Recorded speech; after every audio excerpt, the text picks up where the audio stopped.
But I want to tell you that this project was in an incubator for 12 years. So this project is a huge baby that's come out. This project started in 2010 and it's now 2022, and the results of the project yielded themselves, actually the first part in 2019. But the Relief Digital Mapping Initiative, this is its maiden voyage. So I hope you enjoy it. Here's the first slide, shows the pilot project.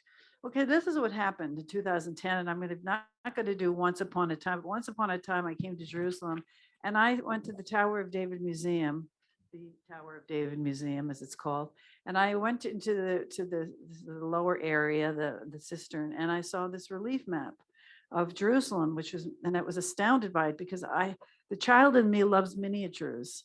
And so I was fascinated by this miniature Jerusalem, and I followed up on it. It was 1873. I saw the man's name. I'll show you. And I noted its connections to Geneva, where I live. So when I returned back home, I thought, I'm going to find out more about this relief. So that was where it all began in 2010. In 2012, I published an article in Al Jazeera, and in which I argued that the Ilish relief, which is in the Tower of David Museum, should be repatriated to Switzerland, because the fact that Palestinians don't have access to it is a denial of the right to culture under international law, and is not consistent with Swiss foreign policy priorities, let alone humanitarian law and the Geneva Convention. Well, as a result of that, the curator of the museum did not like me very much. Let's just say that she impeded the next step of this project. And the next step of this project was to make a scan of it, to go in, like when you're getting in a hospital, a scan in the MRI. This is the technology was not that complicated. We hoped that the relief, which is way, way down in the cistern, would be moved as she had promised, and then would have better lighting. But the team from Spain, from the Factum Foundation, they could only scan it with a ladder really low in the shadowy cistern. It's very, very poorly displayed. And so as a result of that, my original plan was to digitally map the whole Ilish relief, which is a foolish idea, absolutely crazy idea. And so what I ended up doing one day was walking through the Maghrabi corridor and asking questions also. Gee, well, people, I've been here before, funny place, not sure I like it. I'm not making fun, but it's disturbing. And so I decided that we would begin this project by digitally creating a digital archive of the Maghrabi corridor, the Harat al-Maghrabi, which I could never say right, was just destroyed, as all of you know, but a lot of people don't, in 1967. When I talked about this in 2019, I was here in a fellowship for the Palestinian American Research Center, and I went to Hebrew University for a lecture, and I spoke to a classics professor, a Jewish professor, and he said, "Oh, what are you doing here?" And I said, "I'm working on the Maghrabi corridor." He said, "Where's that? The Moristan?" He had no clue what it was, and a lot of Palestinians don't know really what the Maghrabi, Harat al-Maghrabi was. So very few people, as I said, are aware of the destruction that took place that that enabled this space here. So here's a Zeppelin photo of the Maghrabi corridor in 1931. I'll let you look at that for a few minutes. You can identify the monuments easily. I'll show you another destruction plan of the Maghrabi corridor. And has everybody seen that enough? Has you had enough time to take that in? Okay, here's the Maghrabi corridor demolition plan, which is in the Israeli State Archives. And here's the aerial photo. So you can see, actually, they went beyond the areas which had been premeditatedly marked. That wasn't, the story of the destruction was part of the Hasbara. It had nothing to do with the reality. It was planned well beforehand. And they took advantage of the fact that they went in there just as the ink was drying on the treaty ending the Six-Day War. So that is the reality. And now I'll just discuss what we did and how we digitally reconstructed the destroyed Maghrabi corridor. And I hope this link works. I'll let Kateri take this now and see if she can click onto that link. Hope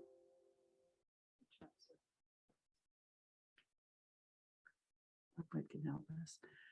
So this Mugabe Quarter digital archive, this is a wonderful photo of 1917. It's very well known.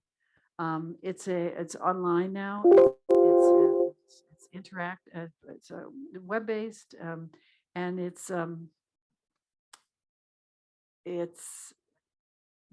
was a very moving project. We did a lot of oral testimonies with some of the Mugabe who we had sometimes difficulty finding. To my shame, I don't speak Arabic. I started last year and I didn't work for a number of reasons, but I'm not discouraged. But we had a filmmaker, and we had Nazmi Al-Jube was very kind to offer me his manuscript.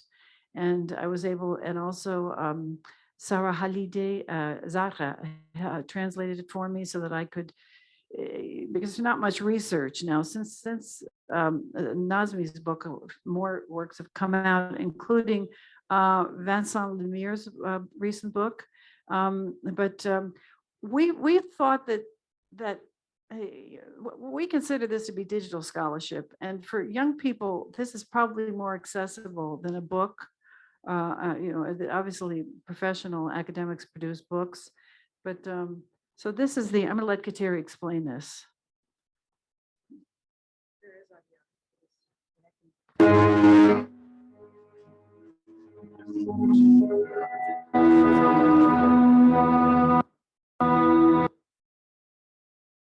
Well, I don't know why I'm the one explaining this since it was your idea in the first place, but I can kind of walk you through it.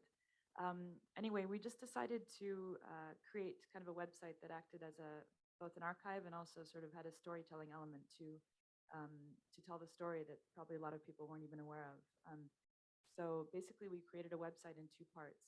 As you see here, is the sort of the landing page, and yeah, the idea, as I said, was just to kind of interview the last remaining Mugabes that are still alive, and their children, and then also assemble as many artifacts and primary source material that we could to create this archive. So basically, the idea is to first read the story and go through. We have different chapters, and I'm not used to this keyboard going the other way around. I'm gonna have to do this. So anyway, you go a bit. Sorry, I'm just not used to this keyboard going. So oh, it's a touch. This is a touch screen. Oh, wow. Okay. So here, for example, here is one of the videos that we created with Sunny's Empire. Oh, no, this was an animated video just to show where the Hazrat Mugabe was.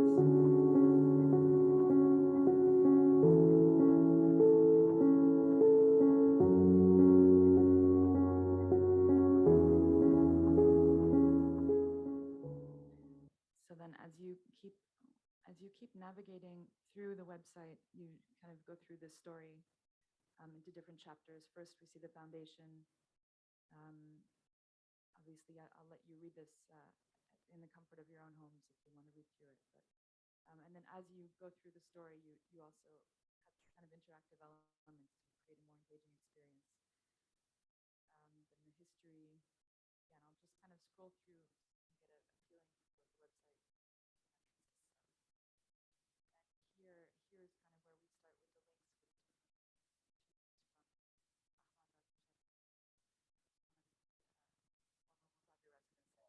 الشباك حسيت بهزة دخلت بهز فيه.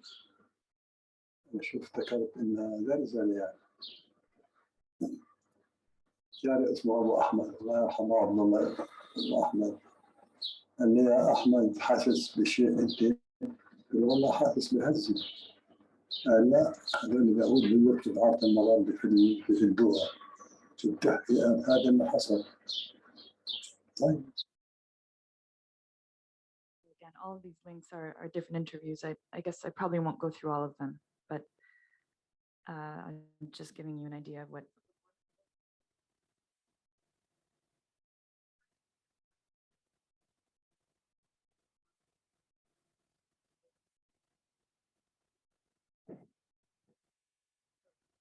sorry. You come back up This here. this reminds me of the Malai very famous and tragic photograph during the Vietnam War when the little girl was running naked, covered with napalm. She was burning. This is a terribly tragic film of this young woman and the old woman behind her in the rubble of the Mugabe quarter. So we got a lot of photographs. It was difficult to find photographs of the Mugabe quarter because, well, Christians didn't go there because there weren't any Christian heritage sites. So thanks to Jean-Michel de Terragon at École Biblique and other sources, including Armenian photographic places, etc., the American colony photographs. It was another research job just to find photographs. So it was a big production to do this website. I'll just run through the rest of it here. So then we have the remembering section, and I just want to get over to the archive. So you can, anyway, this is how it ends. And yeah, all right. So then you go over here and you can visit the archive, which hopefully it will work here. Yeah.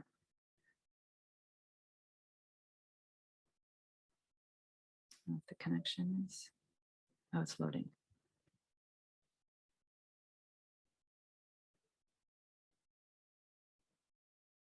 Should I refresh it?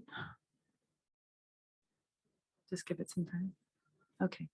So anyway, this I really thought was great. I mean, after months of research, looking at all the interesting storytelling websites there were and interesting museum presentations, I stumbled upon something that kind of gave me inspiration for this, which I thought this was a really wonderful way of creating an interactive gallery where visitors to the website could actually not only see the information, but kind of interact with it in a more playful way, instead of just seeing it listed sort of as a traditional in a traditional gallery system. So here you can, actually, I don't know how well it works on a touch screen like this, but you know what, maybe it's not really going to work on this computer. Because if you're on a laptop with a mouse, you can, let me see if I can try it with here. That's one you saw already. Yeah, no, but you can kind of drag these things around and you can play with them and you can. To do one more, just one more. Yeah. Here, well, let's try an interview here. Let's do this interview with her.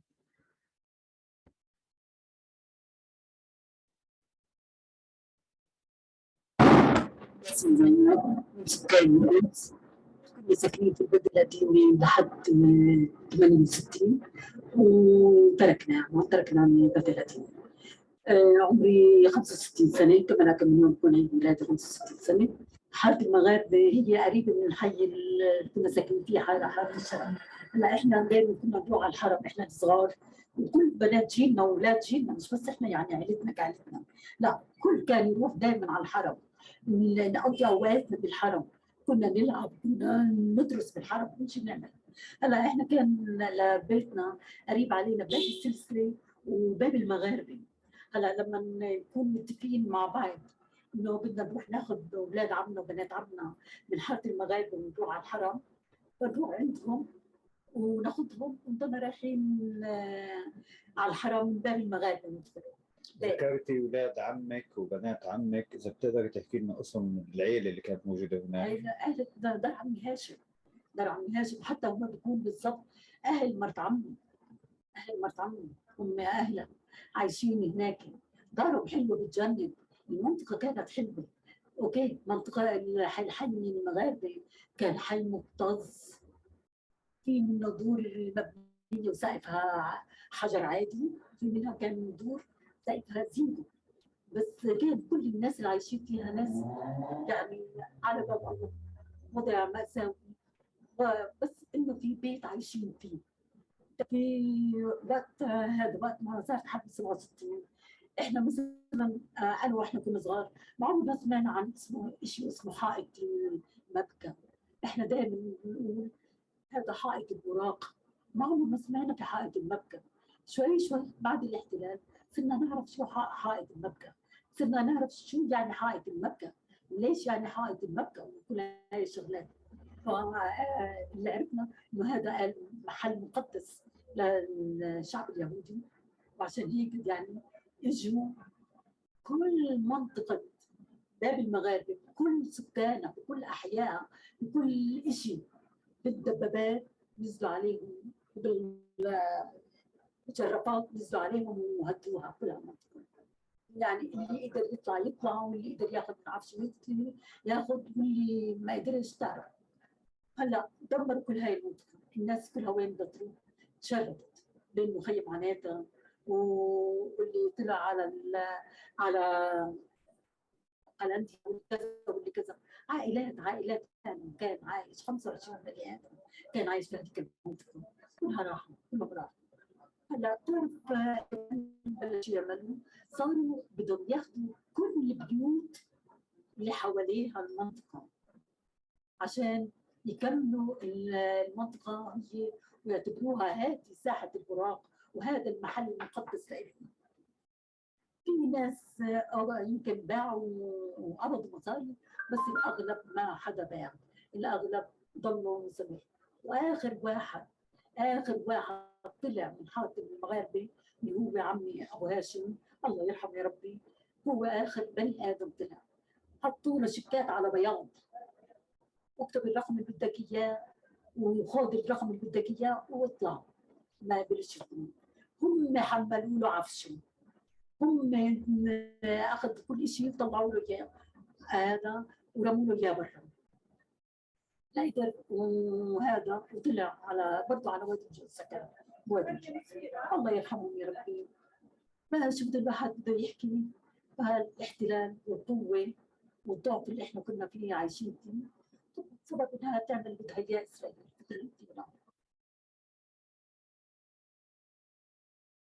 So yeah, that's anyway.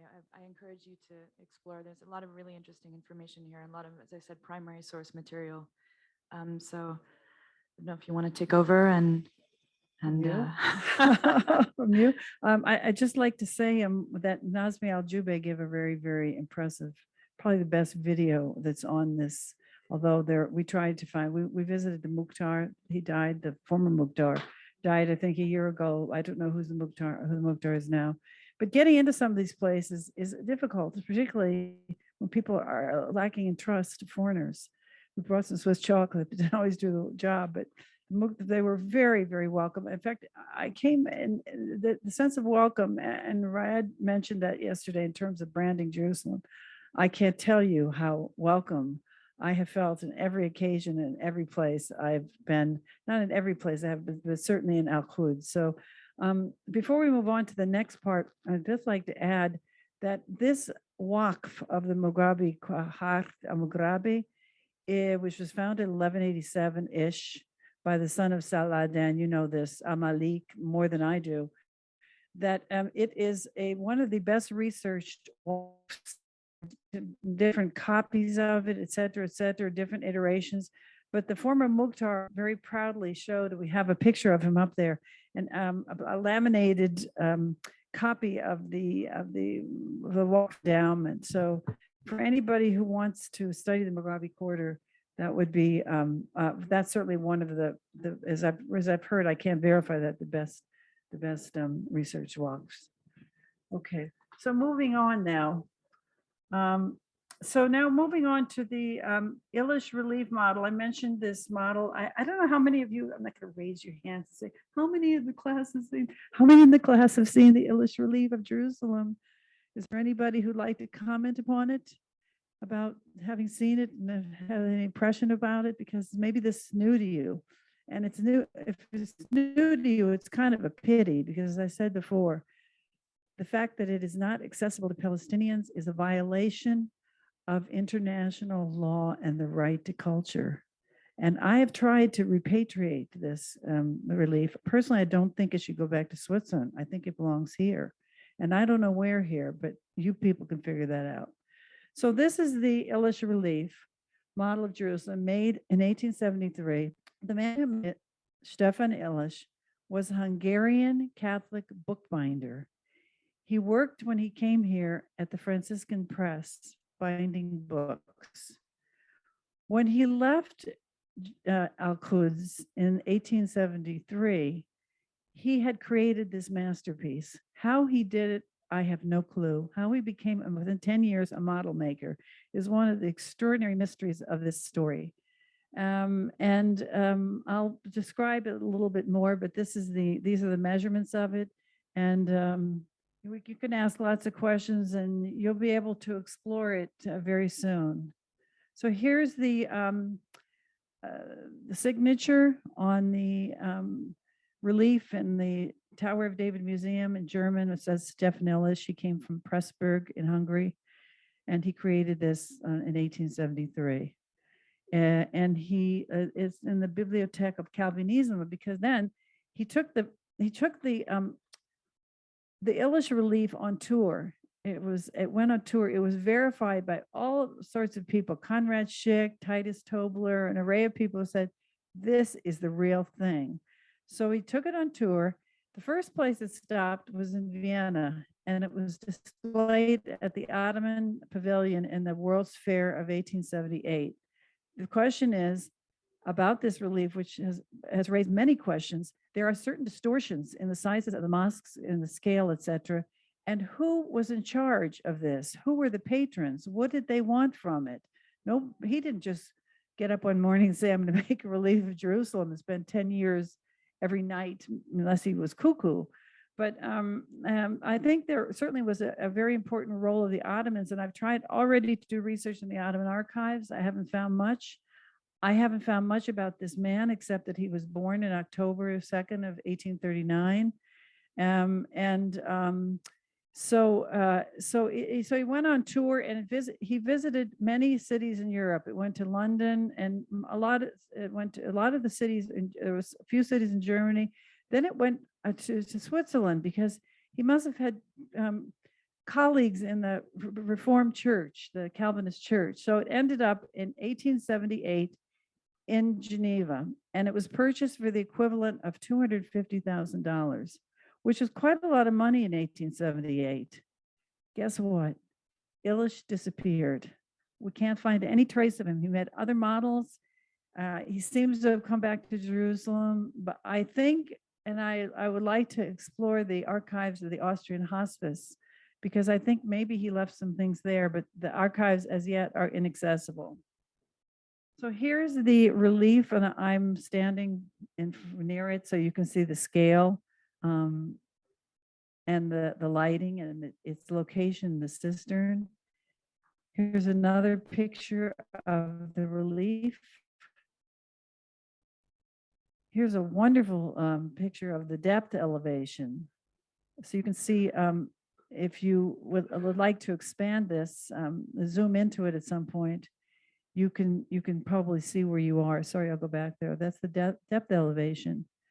And this is a description of, orthographic is a description of the surface of the Illich relief and the city of the old city of Jerusalem. Okay, oops, sorry. This is too quick, this little. Okay, so here's what Illich shows us. He only shows us 6 gates along the city walls: Jaffa Gate, Damascus Gate, Lions Gate, the Seated Gate of Mercy, also called the Golden Gate, Dung Gate, and Zion Gate. Herod's Gate, missing in the model, was reopened in 1874. Remember, this was finished in 1873. And the new gate was only added in 1889. I can't show you this right here, but if you go to the Tower of David Museum to see this in person, the German Church of the Redeemer is marked by a solitary German flag, while David's citadel, so-called, is still surrounded by the moat, which was later filled in for the visit of German Kaiser Wilhelm II in 1898. This is an extraordinary historical document, and I just got out of it now. Sorry.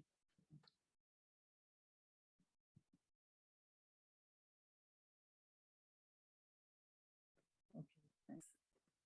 Here's Illich reproduced every street and alley in the city and almost every building. Wow. He included flags on the churches, a small cannon on top of one of the towers of the so-called citadel, telegraph lines which were installed in the city in the mid-1860s, and even signs on some of the shops.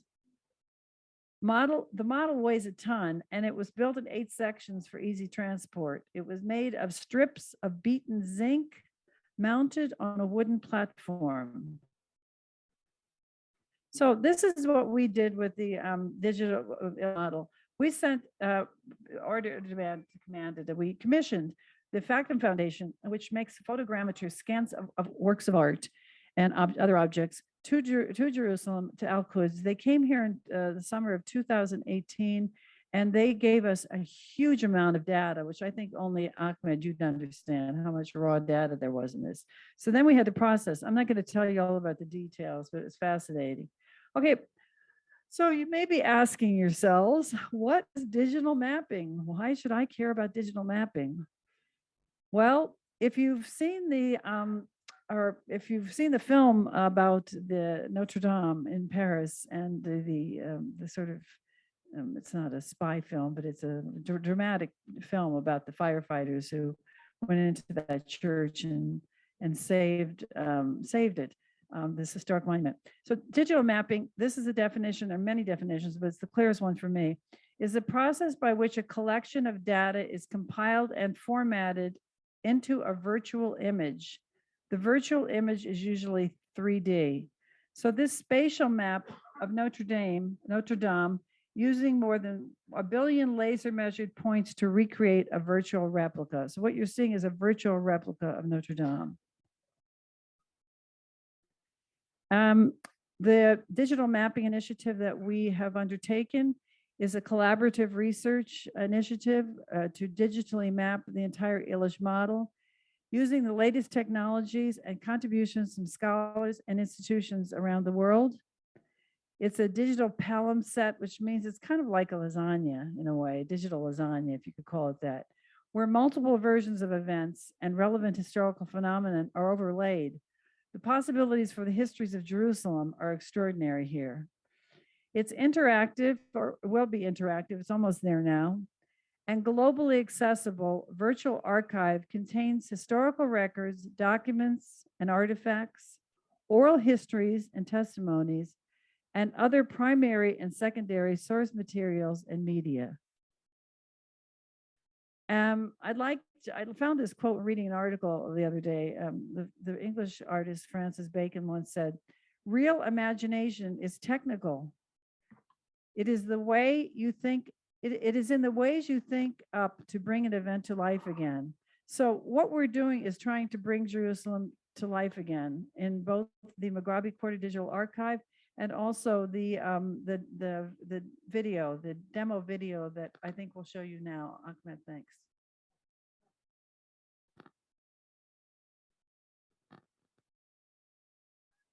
This is a video, it's very short, and I wanted to explain to you what it does.